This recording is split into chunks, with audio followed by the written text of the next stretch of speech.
This episode of the Children's Literature Podcast is brought to you by Geeking Out in Your 40s. Geeking out in your 40s. It's really nice not to care at all what other people think.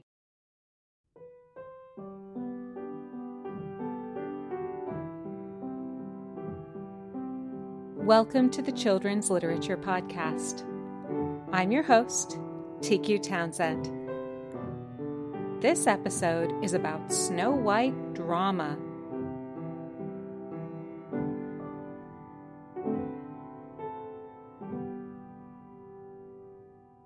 Today's episode is about the unnecessary drama around the production of Snow White, Disney's remake of the 1937 classic Snow White and the Seven Dwarfs, which in turn is based on the story that was recorded by the Brothers Grimm way back in 1812.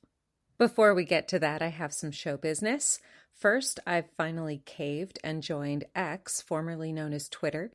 You can find me there at TQ Townsend. I hope to have some fun conversations with you online there. I also put up a surprise video on YouTube on Saturday when I saw that the new trailer for The War of the Rohirrim had just dropped. I hadn't been expecting this, and I was too excited to wait for writing a script and thinking about it, so I put up my immediate reaction. After some reflection, I stand by everything I said in the video, although because I was rambling and excited, I did get a few words wrong. I'm not putting that here in the podcast feed because I was reacting to a video and it didn't really work to translate the audio over to the show. But if you want to check that out, head on over to the YouTube channel. You can find me at Children's Literature Podcast. I will say that generally I'm really excited about this movie. I think it'll be a lot of fun. Visually, it looks beautiful. The only concern I have is that if they make the main character a bit of a girl boss, I think it'll ruin the story. However, if they keep her a flawed, vulnerable, relatable human being, kind of the way Éowyn was in The Lord of the Rings, then I think it'll be great. I'll be interested to see how much it ends up dividing the Tolkien fan community because there will be purists who don't think that this story should have been expanded so much, and then there'll be people who are fine with it as long as it's respectful of the original story. I am curious to know what you thought about the trailer and whether or not you're excited to see this film, so please do let me know. And now, on with my episode about the unnecessary Snow White drama. The live-action remake of Snow White and the Seven Dwarfs has had an incredibly troubled production. From the Hollywood strikes to the panicked course corrections in casting and story made by writers and producers who don't understand the original folktale or why it's been beloved for centuries. I loathe all the Disney live-action remakes. Well, except for Cinderella. I was indifferent to that one when it first came out, but I've really come to love it over time. The rest are just content. They are as soulless and empty as zombies, but they're even worse because these nasty rotting monsters are not just here for your brains, they're here for your money too. In each of these films, Disney took a movie that was perfectly crafted and then just made superficial and unnecessary changes to the plot and characters. Then they shoved it at us and said, "You're welcome." They shot each of these movies in live action, but then piled on so much computer graphics that they might as well have just done a computer animated version of the whole thing. But then, why would you do that in the first place? Because you already have the original animated version. The most confusing thing to me is that parents my age actually take their kids to see these abominations. We already have those movies we grew up on. That's why we feel so nostalgic for them. So why not just save the $50 that it takes to drag your whole family to the theater and just stay home and watch the perfectly good movie you already love? Okay, back to Snow White. Unfortunately, I have to talk a little bit about the production drama around this movie, which is usually the sort of thing I don't want to talk about because it has nothing to do with literature or adaptations of literature. But unfortunately, in this case, I need to because the people making this film fundamentally misunderstand Snow White as a folktale, as well as the 1937 adaptation and its historical context. All the drama is rooted in this misunderstanding, and the really unfortunate thing is that none of it was necessary. One of the major points of drama had to do with whether or not Disney was going to cast little people to portray the dwarves in the film. The Hollywood rumor mill said that this was going to be the case, but then the internet heard from Peter Dinklage. This is an actor who I know as Trumpkin from the film version of Prince Caspian, but who most other people know as the barfing dude from that show about mean stabby people. He pitched a fit. He said that it was somehow offensive to little people to give them jobs working as actors in a film. Look, I'm not a little person, so it's not my place to speak for their community, but I do think it's fair to point out that as the dude who's probably the most rich, famous, and powerful little person in the world, maybe he ought to defer to the opinions of working-class little people about whether or not they'd like a job in a film made by the most powerful entertainment empire on Earth. So after this kerfuffle, Disney caved and rewrote the story so that there were not 7 dwarves, but 7, they called them magical creatures. Photos leaked of a crowd of people who looked like software engineers attending their first Renaissance fair. A few people online called them the 7 they-thems from Burning Man, and I'll admit I laughed. At first Disney was like, no, that picture's bogus. That's not what they'll look like. But the internet collectively said, we don't believe you. And then Disney confessed that, yes, this absolutely embarrassing modern-day ethnic potpourri of definitely not dwarves was what they had in mind. Then everyone pointed and laughed, so Disney ran to the poor slaves they have chained to computers in their graphics department and came up with this. I originally recorded this portion for YouTube, so I will have to describe the image that was put up on the screen for this part of the show. It features Snow White sitting amidst 7 horrible, rubbery, blobby, bizarre-looking monstrosities.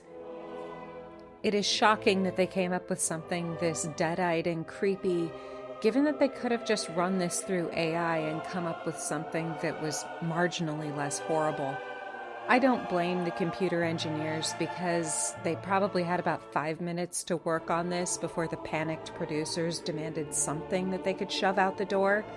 But my goodness, this is rough. I never thought I'd say this, but I want the they-thems from Burning Man back. What's most frustrating about this drama is it all could have been avoided if Disney and their publicists and Peter Dinklage had bothered to understand the original medieval folktale that the Brothers Grimm wrote down, as well as the Germanic folklore that inspired it. When Jacob and Wilhelm Grimm collected this story at the beginning of the 19th century, anyone who would have read it would have implicitly understood that the beings that Snow White meets in the forest are not human. The German term for these creatures, and the one used in the folktale, is Zwerge. A completely different term, kleinwüchsige Menschen, is used to refer to little people. It means people of short stature. The term Zwerg has occasionally been misused to be offensive, but its main meaning has always been to describe beings from Germanic and Norse mythology rather than humans. These beings have the same status as elves or fairies. Dwarves live in mountains, forests, or caves, and they're highly skilled at any craft done with the hands. Famously, at the end of the story of Snow White, the dwarves make a coffin out of crystal to hold the sleeping princess. This isn't something that human craftsmen would have been able to do. Further proof that the Zwerge in the story are not human. In Germanic folklore, dwarves are jewelers, armorers, or, as in the Grimm's version of Snow White, miners who dig for gold deep in the mountains. Disney switched this to gemstones for his film, which is a better choice for a movie. In Norse mythology, dwarves brewed the mead that allowed poetry to come into existence, and they crafted Thor's hammer. Sometimes they're tall or even shapeshifters, but they're often described as being smaller than humans. Mythological dwarves are what inspired J.R.R. Tolkien when he wrote stories set in Middle-earth. I understand Peter Dinklage's concern over the way little people have been treated in the past by Hollywood, and I think it's admirable that he wants to look out for his community.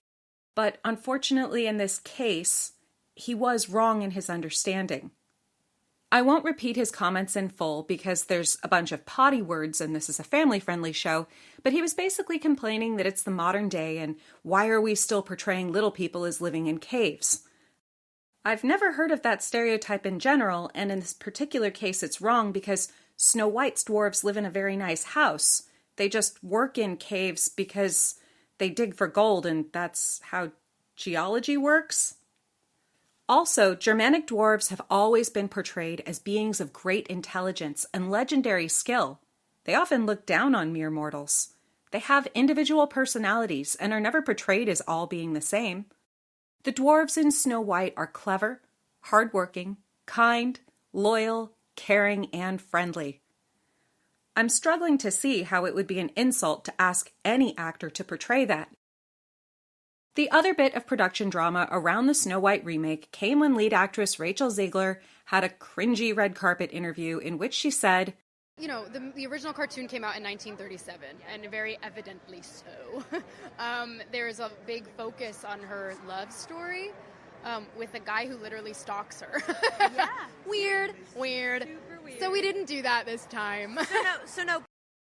In another setting, Ziegler said that because the film came out in 1937, it had outdated ideas about women's potential for leadership, which is super bizarre because one of the two main characters in the film is an all-powerful queen who commands her entire land and all the people in it, and she's a phenomenally gifted sorceress. I mean, she's not just a woman in power, she's a woman in STEM. Have you seen that chemistry lab in her basement? Anyone who criticizes the themes in the 1937 version of Snow White also probably doesn't understand the historical context of this brilliant film, which was so good that it was given a special Academy Award for being, quote, a significant screen innovation, which has charmed millions and pioneered a great new entertainment field for the motion picture cartoon, end quote. Snow White and the Seven Dwarfs is also, once you adjust for inflation, one of the most financially successful films of all time. This film is the definition of perfection, no matter how you measure it. Movies can tell us a lot about the time and place in which they were produced, and this was made just at the end of the Great Depression, but also just as the storm clouds of World War II were gathering. When you watch the opening scene, it's easy to see why it appealed to people living at this time. When this movie came out in December 1937, the world had been in an economic slump for 8 years. 1/4 of American workers were unemployed at the Great Depression's peak. Millions had lost their jobs or their homes. So you know what they needed?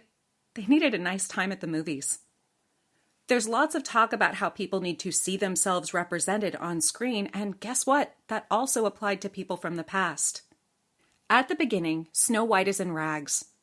She's doing menial work, despite the fact that all around her is evidence of the greedy, selfish rich person who's responsible for her situation. And yeah, she's wishing for the one she loves to find her.